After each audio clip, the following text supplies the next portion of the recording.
बिस्मिल्लाहिर्रहमानिर्रहीम। Mechanism of transformation.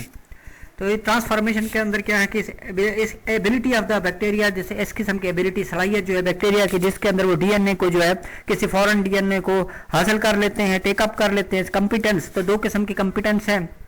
एक जो है हम नेचुरल कॉम्पिटेंस कहते हैं।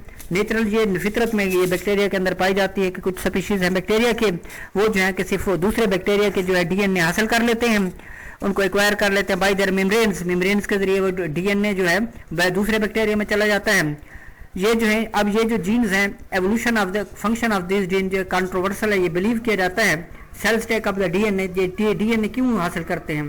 ताकि जो है वो अपनी नई वेरिएशन जो है जीन की उनमें इजाफा कर सके, ताकि वो बेहतर तौर पर जो है उस माहौल के अंदर जो है अपने आप को अडाप्ट कर सकते हैं जब वो फॉरेन डीएनए को एब्जॉर्ब कर लेते हैं। अब ये किस सूरत में होता है? डीएनए जो फॉरेन डीएनए है ये न्यूक्लियोटाइड्स की सूरत में होता है। न्यूक्लियोटाइड जो है यूज डायरेक्टली और ब्रोकन डाउन, ये जो डायरेक्टली तौर पर जो है ले लिए जाते हैं, बाजू का ये ब्रेक डाउन भी हो जाते हैं। अदर सेल्स का जो एंजाइम्स हैं वो डीएनए को जो है तोड़ देते हैं, ब्रेक डाउन कर देते हैं। अब इस किस्म की कॉम्पिटेंस किस लिए ज़रूरी है? तो ये चंद न्यूट्रिशनल स्ट्रेस होते हैं जो बैक्टीरिया को जो है जिनका सामना करना पड़ता है। तो उसके अंदर जो है ये जो है फॉरेन डीएनए को नेचुरली जो है एब्जॉर्ब कर लेते हैं, वो उनके साइटोप्लाज्म में आ जाता है। अब ये डीएनए जो है बाज़-औक़ात दूसरे एंजाइम्स हैं जो उसको डीएनए को डिस्ट्रॉय कर देते हैं, बट समटाइम्स जो है ये नेचुरल जो डीएनए मौजूद होते हैं रिपेयर वाले सेल के अंदर, वो डीएनए को जो है ज़ाया नहीं होने देते, वो रिपेयर कर देते हैं डीएनए को विद इन द क्रोमोसोम। और फिर ये बैक्टीरिया उस दूसरे क्रोमोसोम के साथ, बैक्टीरियल क्रोमोसोम के साथ मिल जाता है। वहाँ बाय द रिपेयर मैकेनिज्म जो है जारी रहते हैं। एफिशिएंट मॉलिक्यूल जो फ्रेगमेंट्स के और एक लीनियर किस्म का मॉलिक्यूल बन जाता है उस डीएनए का, उस दूसरा जो बैक्टीरिया है जिसने इसको एब्जॉर्ब किया है।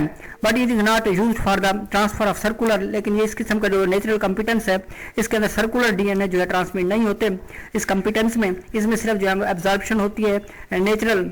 दूसरा लीनियर डीएनए जो है उसकी जो है एबिलिटी है कि वो जो है सेल उसको ले सकता है।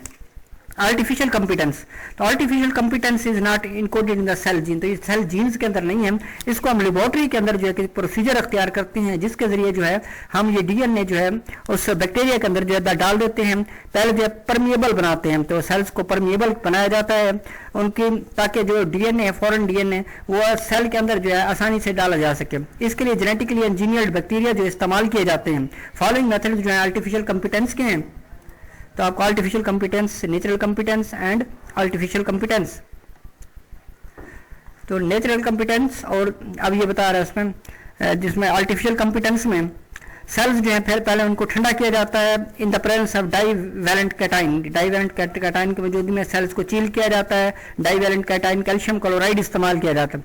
उसके नतीजे में क्या होता है, उसकी जो सेल्स की दीवारें हैं वो जो है परमिएबल हो जाती हैं फॉर द प्लाज्मिड्स। प्लाज्मिड भी उससे गुजर सकते हैं, डीएनए भी गुजर सकता है जो फॉरेन डीएनए।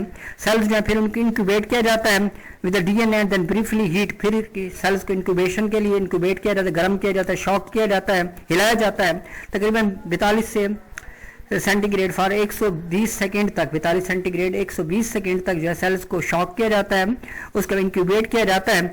अब डीएनए अब उसकी वॉल्स जो है पोरस हो गई हैं बैक्टीरिया की, तो ये डीएनए जो फॉरेन डीएनए वो सेल में दाखिल हो सकता है।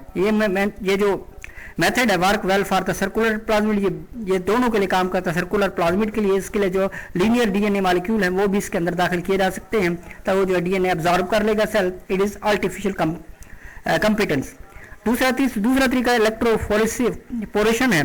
ये दूसरा तरीकाकार है। इसके अंदर होल सुराख बनाए जाते हैं सेल के अंदर, उस सेल को जो शॉक किया जाता है, उसको हिलाया जाता है इलेक्ट्रिक फील्ड के अंदर। उस इलेक्ट्रिक फील्ड जो है 200 वोल्ट का इलेक्ट्रिक फील्ड जो है फ्राहम किया जाता है। अब जो है plasmids DNA can enter the cell through this hole. अब ये जो डीएनए है इसी होल्स के अंदर जो है दाखिल हो जाता है।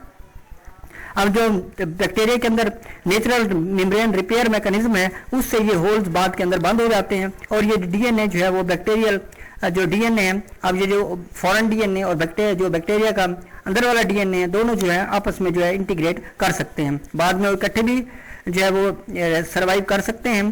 बाज़ औक़ात जो है वो उनको जो दूसरे एंजाइम्स हैं साइटोप्लाज्म के वो उनको डिस्ट्रॉय कर सकते हैं, या दूसरा बैक्टीरिया जो रिपेयर मैकेनिज्म है और क्रोमोसोम्स का, उसके साथ भी वो जो है अब दोनों डीएनए इकट्ठे रिपेयरिंग की सूरत में इकट्ठे जुड़ भी सकते हैं, ताकि जो है नेक्स्ट जो बैक्टीरिया की स्ट्रेटजी है जिंदा रहने के लिए, तो उसके अंदर वो बेटर तौर पर जो है बैक्टीरिया अपने आप को इस काबिल बनाता है कि न्यूट्रिशनल स्ट्रेस या जो किस्म का हो तो उसके अंदर वो सर्वाइव कर सकते हैं। ये जो नई जीन्स उन्होंने एक्वायर किए हैं, तो ये कॉम्पिटेंस है। Thanks for watching.